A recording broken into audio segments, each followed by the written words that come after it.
Di sebuah desa terpencil, ada sebuah rumah tua yang sudah lama ditinggalkan.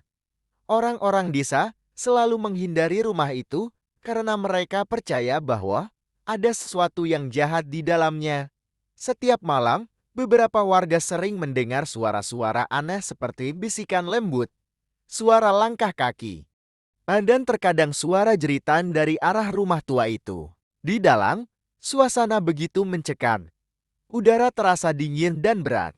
Andi mulai merasakan ada sesuatu yang mengawasinya. Tiba-tiba, senter yang dibawanya mati, dan rumah itu menjadi gelap gulita. Ia mencoba menyalakan kembali senternya, namun saat cahayanya menyala, ia melihat bayangan samar di ujung koridor. Bayangan itu perlahan bergerak mendekatinya. Andi merasa kakinya menjadi lemah, tapi sebelum ia sempat kabur, suara bisikan mulai terdengar dari segala arah. Keluar, atau kamu akan tinggal di sini selamanya. Andi berlari sekuat tenaga keluar dari rumah itu tanpa menoleh lagi.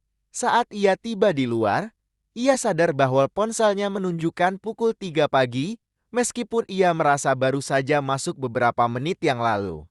Sejak saat itu, Andi tidak pernah meremehkan cerita-cerita horor dari penduduk desa. Dan ia tidak pernah mendekati rumah tua itu lagi.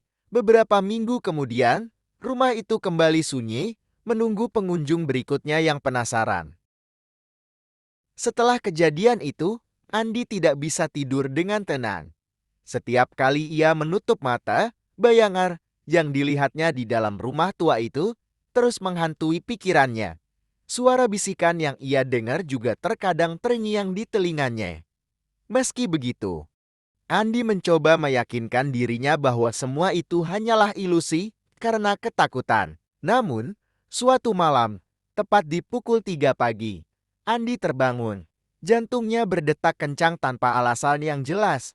Kamar kosnya terasa lebih dingin dari biasanya. Saat ia melihat ke arah jendela, ia terkejut melihat bayangan yang mirip dengar yang dilihatnya di rumah tua. Bayangan itu berdiri diam di luar, menatap langsung ke arah jendela kamarnya. Andi terpaku, tubuhnya tak bisa digerakkan.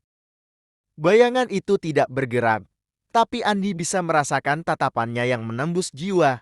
Perlahan, suara bisikan yang ia dengar di rumah tua itu mulai terdengar lagi. Lebih jelas dan mengancam, kamu telah dipilih. Kamu tidak bisa lari. Andi berusaha memalingkan pandangannya, tapi tubuhnya seolah terikat oleh sesuatu yang tak terlihat. Rasa dingin semakin menyelimutinya, dan napasnya semakin sulit. Tiba-tiba, pintu kamarnya terbuka perlahan, dengan suara berderit, seakan ada seseorang yang masuk ke dalam. Suara langkah kaki berjema di lantai kayu, mendekat ke tempat tidurnya. Dalam ketakutan, Andi mencoba berteriak. Namun tak ada suara yang keluar dari mulutnya. Saat ia melihat ke arah pintu, di ambang pintu berdiri sosok wanita dengan gaun putih panjang, wajahnya pucat dan matanya kosong. Sosok itu perlahan berjalan mendekati Andi. Tangannya terulur. Dan sebelum Andi bisa melakukan apa-apa, ia merasakan sentuhan dingin menyentuh kulitnya. Sekuat tenaga, Andi mencoba memejamkan matanya, berharap ini semua hanyalah mimpi buruk. Ketika ia membuka mata lagi, sosok itu hilang. Begitu pula bayangan di jendela. Kamar kosnya kembali sunyi, seolah tak terjadi apa-apa. Namun, ketika Andi menoleh ke arah cermin di kamarnya, ia melihat ada bekas tangan hitam di lehernya. Sejak malam itu, Andi tidak pernah lagi merasa sendirian. Setiap kali ia berada di kamar, ia selalu merasa ada yang mengawasinya dari sudut ruangan, dan setiap kali jam menunjukkan pukul 3 pagi, sosok itu selalu datang, menuntut sesuatu yang Andi tak pernah tahu apa. Hingga suatu hari ia tak bangun lagi.